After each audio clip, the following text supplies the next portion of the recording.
एक विशाल पीपल का पेड़, उसकी सबसे ऊंची शाखा पर दो गिद्ध बैठे हुए हैं। सूर्य अस्त हो रहा है। आसमान सिंदूरी रंग में रंग चुका है। हवा में हल्की ठंडक है। बूढ़ा गिद्ध अपने पंख समेटता है और गहरी सांस भरकर अपनी पत्नी की ओर देखता है और कहता है, जानती हो, मैं इस आसमान का पुराना बासिंदा हूँ।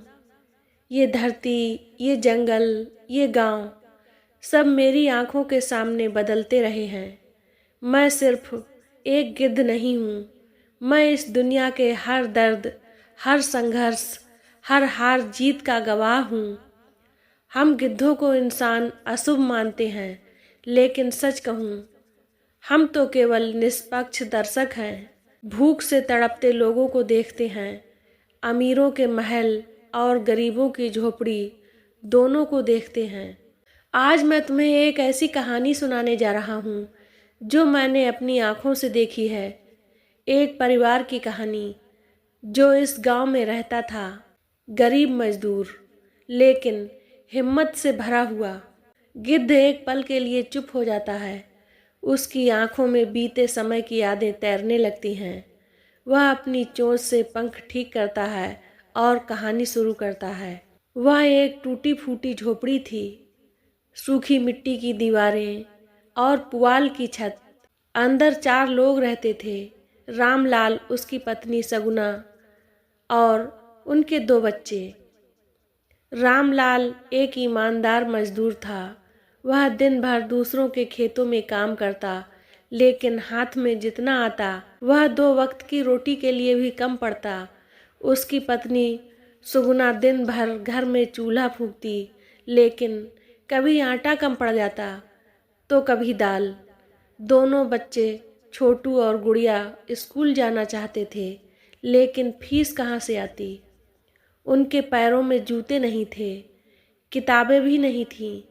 फिर भी वे अपने टूटे फूटे स्लेट पर लिखने की कोशिश करते। एक दिन जब बारिश आई तो उनकी झोपड़ी टपकने लगी। रामलाल ने छत पर फूस डाला, लेकिन बारिश इतनी तेज हो गई कि पूरा घर भीग चुका था। बच्चों ने अपनी किताबें बचाने की कोशिश की, लेकिन सब गीला हो गया। रामलाल ने अपनी पत्नी की ओर देखा। आंखों में आंसू थे, लेकिन होठों पर मजबूरी की हंसी। उस रात बच्चों ने भूखे पेट सोने की कोशिश की। रामलाल बाहर बैठा रहा।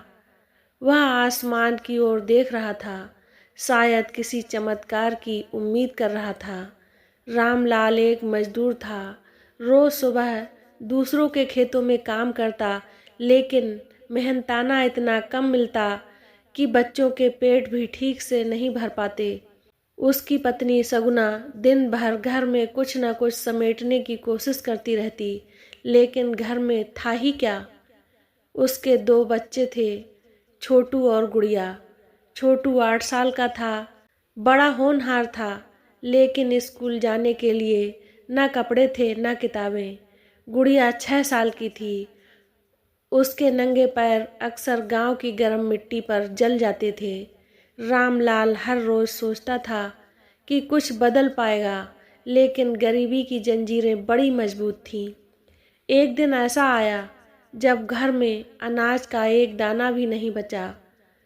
सुगना ने मिट्टी के घड़े में झांका, लेकिन वहाँ सिर्फ सूखापन था। बच्चे भूख से बिलबिला रहे थे। छोटू अपनी फटी कमीज पकड़कर माँ के पास आया और बोला, माँ, आज भी भूखा सोऊं? सगुना की आंखों में आंसू आ गए, लेकिन उसने अपने होंठ काटते हुए मुस्कुराने की कोशिश की। रामलाल का दिल बैठ गया। उसने अपने हाथों की ओर देखा, कठोर, फटे हुए, लेकिन बेबस। वह घर से निकला और गांव के साहूकार के पास पहुंचा। साहूकार हंसकर बोला, रामलाल, उधार चाहिए, लेकिन तेरे पास गिरवी रखने लायक कुछ है भी? रामलाल की आंखें नीचे झुक गईं। उसके पास देने के लिए कुछ भी नहीं था। साहूकार ने उसे बाहर निकाल दिया। वह टूटा फूटा घर लौटा और सगुना की ओर देखा। उस दिन दोनों ने एक दूसरे से कुछ नहीं कहा। भूखे पेट बिना कुछ बोले चुपचाप बैठे रहे। छोटू पढ़ना चाहता था, लेकिन उसकी किताबें तक नहीं थीं। वह स्कूल जाने के बजाय गांव के ईंट भट्टे पर काम करने लगा। गुड़िया को भी बचपन की आज़ादी नहीं मिली। वह गांव के बड़े घरों में पानी भरने और बर्तन धोने जाने लगी। एक दिन छोटू काम से लौटा तो उसकी उंगलियां जल चुकी थीं। उसने माँ को दिखाया, लेकिन कुछ कह नहीं पाया। सगुना ने उसकी उंगलियों पर हल्दी लगाई और उसे सीने से लगा लिया। गुड़िया को एक घर में काम करते समय किसी ने डांट दिया। वह रोती हुई घर आई और सगुना से लिपट गई। माँ, मुझे नहीं जाना वहाँ। सगुना ने उसे चुप कराया, लेकिन खुद भी अंदर से टूट चुकी थी। रामलाल सब कुछ देख रहा था। उसे लगा अगर कुछ नहीं किया तो उसके बच्चे भी उसकी तरह मजदूर बनकर रह जाएंगे। रामलाल ने सोचा कि उसे खुद का कुछ काम करना चाहिए। उसने गांव में एक छोटी सी दुकान खोलने की सोची, लेकिन बिना पैसे के कैसे। वह फिर साहूकार के पास गया, लेकिन इस बार साहूकार ने एक शर्त रखी। अगर तू मेरी ज़मीन पर मजदूरी करेगा तो तुझे उधार मिलेगा। रामलाल ने हामी भर दी। सुबह दुकान चलाता, रात को साहूकार के खेतों में काम करता। उसकी हड्डियां चटकने लगीं, लेकिन उसने हार नहीं मानी। लेकिन किस्मत इतनी आसान नहीं थी। एक रात जब वह खेतों में काम कर रहा था, कुछ गुंडे आए और उसे बुरी तरह पीट दिया। उन्होंने धमकी दी कि वह साहूकार का कर्ज चुकाने से पहले कहीं और काम नहीं करेगा। रामलाल घायल हालत में घर पहुंचा। सगुना ने उसकी मरहम पट्टी की। रामलाल एक कमज़ोर हड्डियों का ढांचा बन चुका था। उसे हर समय सिर में चक्कर आते, बदन टूटता रहता, लेकिन वह हार मानने वालों में से नहीं था। वह रोज़ सुबह उठता, लकड़ी के भारी गट्ठर उठाकर गांव के बाजार में बेचने जाता। कभी पैसे पूरे मिलते तो कभी आधे, और कभी कभी तो कोई उधार मांगकर चला जाता। घर लौटने पर जब सगुना उसे एक रोटी और नमक देती तो वह मुस्कुराकर बच्चों से कहता, तुम खाओ, मुझे भूख नहीं है। लेकिन सच यह नहीं था। उसकी भूख मर नहीं गई थी, वह अपनी भूख को मार रहा था। उसकी हड्डियां पहले ही कमज़ोर हो चुकी थीं। ऊपर से अधूरी नींद, कमजोरी और लगातार भूखा रहना उसे और बीमार बना रहा था। एक रात रामलाल अपनी खाट पर पड़ा हुआ था। उसका शरीर बुखार से तप रहा था। सगुना उसके माथे पर गीला कपड़ा रख रही थी, लेकिन घर में दवा के लिए पैसे नहीं थे। छोटू और गुड़िया अपने पिता को इस हालत में देखकर घबरा गए। छोटू दौड़कर गांव के डॉक्टर के पास गया। डॉक्टर ने कहा, बेटा, बिना पैसे की दवाई नहीं मिलेगी। छोटू की आंखों में आंसू आ गए। वह दौड़ता हुआ माँ के पास पहुँचा और बोला, माँ, बाबा को बचाने के लिए हमें कुछ करना होगा। लेकिन माँ के पास तो देने के लिए कुछ भी नहीं था। उस रात सगुना ने अपनी आखिरी चूड़ियाँ निकालकर एक गांव वाले को बेची और किसी तरह कुछ दवाइयाँ लेकर आई। लेकिन यह सिर्फ थोड़े समय के लिए राहत थी। बीमारी बढ़ती जा रही थी। रामलाल अब कमज़ोर हो चुका था, लेकिन पेट की भूख और घर की मजबूरी उसे आराम करने नहीं देती थी। वह किसी तरह उठता और फिर से काम पर निकल जाता। एक दिन जब वह जंगल में लकड़ियाँ काट रहा था, उसकी आंखों के सामने अंधेरा छा गया। उसे कुछ दिखाई नहीं दिया और वह सीधे ज़मीन पर गिर पड़ा। गुड़िया और छोटू उसका इंतज़ार कर रहे थे, लेकिन जब शाम तक वह नहीं लौटा तो वे दोनों डर गए। बच्चे भागकर जंगल की ओर गए और देखा कि उनका पिता बेहोश पड़ा है। उसके सिर से खून बह रहा है। गुड़िया रोते हुए उसके सीने पर सिर रखकर बोली, बाबा, उठो ना। लेकिन रामलाल की आंखें नहीं खुल रही थीं। उस वक्त छोटू को समझ में नहीं आया कि वह क्या करे। वह दौड़ता हुआ गांव में गया और मदद मांगी, लेकिन कोई भी गरीबों की मदद करने को तैयार नहीं था। आखिरकार एक बूढ़े किसान ने दया दिखाकर अपनी बैलगाड़ी में रामलाल को घर तक पहुंचाया।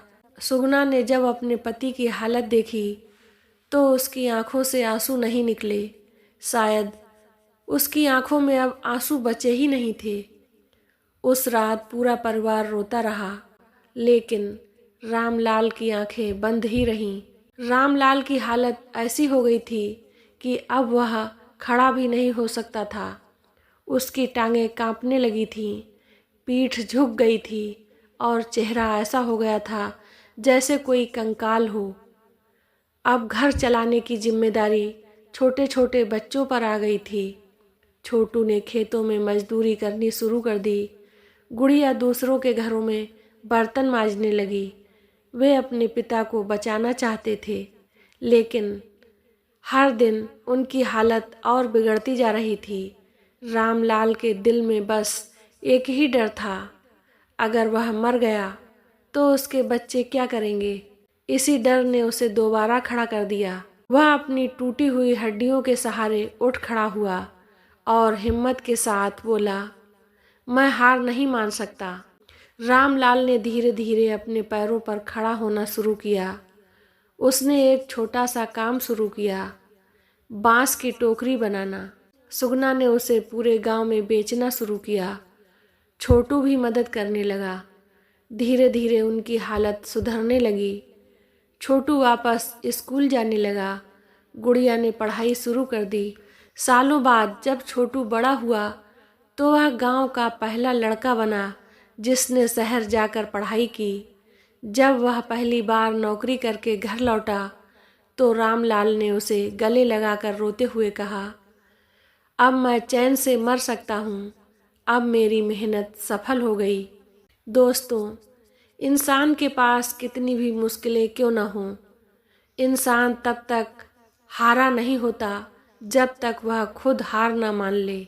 गांव में एक लड़का अपने पिता को साइकिल पर बैठाकर डॉक्टर के पास ले जा रहा है।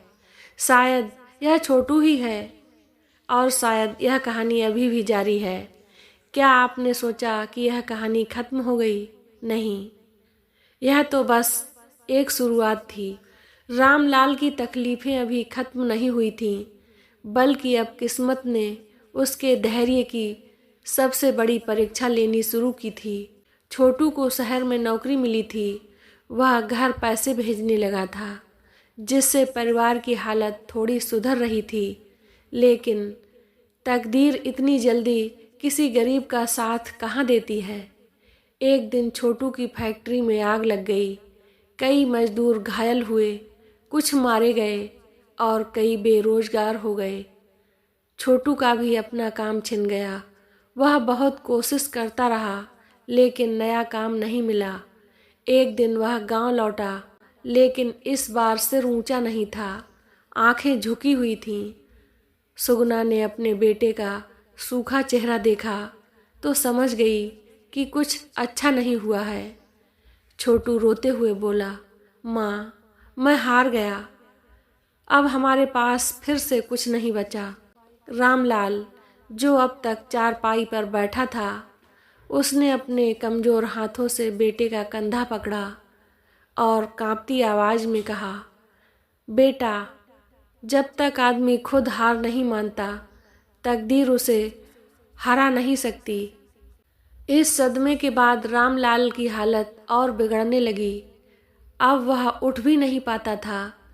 उसकी हड्डियां जवाब दे चुकी थीं, आवाज़ कांपने लगी थी और चेहरा एकदम सफ़ेद हो गया था।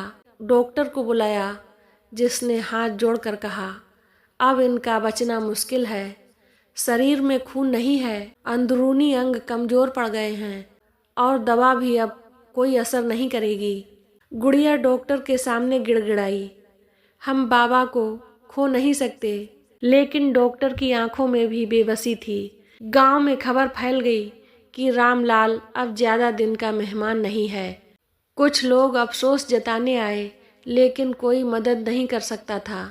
अब सबकी आंखें बस एक उम्मीद की ओर थीं, छोटू के पास। छोटू ने हार नहीं मानी। उसने फैसला किया कि चाहे कुछ भी हो जाए, वह अपने पिता को बचाएगा। वह बिना कुछ खाए पिए पूरे गांव में घूमता रहा, पैसे मांगता रहा, लेकिन कोई कर्ज देने को तैयार नहीं था। तब उसने एक आखिरी फैसला लिया। उसने अपना गांव छोड़ने का फैसला किया। वह शहर गया, एक ईंट भट्टे पर मजदूरी करने लगा। दिन रात काम किया, खून पसीना एक कर दिया, और 2 महीने बाद जब पहली तनख्वाह मिली तो बिना समय गंवाए गांव की ओर दौड़ा। लेकिन जब वह गांव पहुंचा तो सामने जो देखा, उसके कदम ठिठक गए। रामलाल अब चारपाई पर पड़ा था। उसकी सांसें धीमी हो चुकी थीं, आंखें बुझ चुकी थीं। सगुना और गुड़िया उसके पास बैठी थीं, लेकिन कोई कुछ नहीं कर पा रहा था। छोटू भागकर उसके पास पहुंचा। उसने अपने बाबा का हाथ पकड़ लिया और चिल्लाया, बाबा, मैं पैसे ले आया, आप ठीक हो जाओगे बाबा। रामलाल की आंखें धीरे से खुलीं। उसने अपने बेटे की आंखों में आंसू देखे, उसके हाथों की खुरदराहट महसूस की और हल्की मुस्कान दी। रामलाल ने कांपती हुई आवाज में कहा, बेटा, तू जीत गया। फिर उसकी आंखें धीरे धीरे बंद होने लगीं। छोटू ने डॉक्टर को बुलाने के लिए दौड़ लगाई, लेकिन जब तक डॉक्टर पहुंचा, रामलाल चला गया। लेकिन वह हारा नहीं। छोटू फूट फूट कर रो रहा था। गुड़िया सगुना से लिपट कर सुबक रही थी। लेकिन उस दिन गांव वालों ने देखा कि गरीब आदमी भी बिना पैसे के अमीर हो सकता है, अमीर जज्बे से। छोटू ने अपने बाबा का सपना पूरा करने की कसम खाई। उसने फिर से मेहनत की, गांव में ही एक छोटी सी दुकान खोली। कुछ ही सालों में वह गांव का सबसे इज्जतदार आदमी बन गया।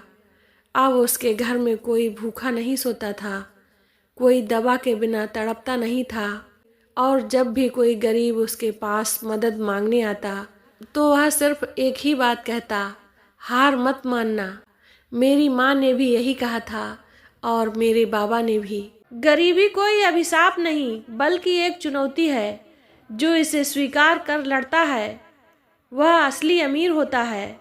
बुरी से बुरी परिस्थिति में भी इंसान तब तक नहीं हारता जब तक वह खुद हार मानने का फैसला नहीं करता। भूख सह ली, ताने सुन लिए, दर्द सह लिया, लेकिन उम्मीद का दामन नहीं छोड़ा। इसीलिए छोटू जीत गया।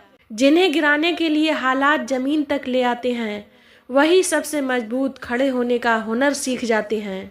सच्ची अमीरी पैसों से नहीं, मेहनत से आती है। जो हिम्मत नहीं हारता वही असली अमीर होता है। जो बेटा अपने पिता की तकलीफ देखकर मेहनत करने निकल जाए, वही असली दौलत कमाता है। रात चाहे कितनी ही अंधेरी क्यों ना हो, सुबह का सूरज उसे मिटाने जरूर आता है। अगर जिंदगी तुम्हें हर मोड़ पर गिराए तो समझ लो कि तकदीर तुम्हारी हिम्मत को परख रही है। पिता की मेहनत और माँ की ममता से बड़ा कोई आशीर्वाद नहीं होता। जो इसे समझ गया वह कभी हार नहीं सकता। गरीब घर में पैदा होना कोई गलती नहीं, लेकिन गरीब सोच के साथ जीना सबसे बड़ी गलती है। दोस्तों, यह सिर्फ रामलाल की कहानी नहीं थी, यह उन हजारों गरीबों की कहानी है जो हर दिन हालात से लड़ते हैं, जो भूखे पेट भी अपने बच्चों के लिए सपने देखते हैं, और जो मौत के दरवाजे तक जाकर भी हार नहीं मानते। गरीबी किसी को तब तक नहीं हरा सकती जब तक वह खुद हार मानना ना सीख ले। रामलाल चला गया, लेकिन उसने हमें एक सबक सिखाया। इंसान की असली ताकत उसके शरीर में नहीं, उसकी हिम्मत में होती है। छोटू ने यही हिम्मत दिखाई और वही उसकी जीत थी। अगर आपको यह कहानी पसंद आई हो तो इसे अपने दोस्तों और परिवार के साथ ज़रूर साझा करें, ताकि यह संदेश हर उस इंसान तक पहुँचे जो ज़िंदगी से हार मानने की सोच रहा है। और याद रखिए, सूरज हर शाम को डूबता है, लेकिन हर सुबह फिर से उगता है। बस हिम्मत मत हारिए। गिद्ध आसमान की ओर देखता है। अब वह संतुष्ट लगता है।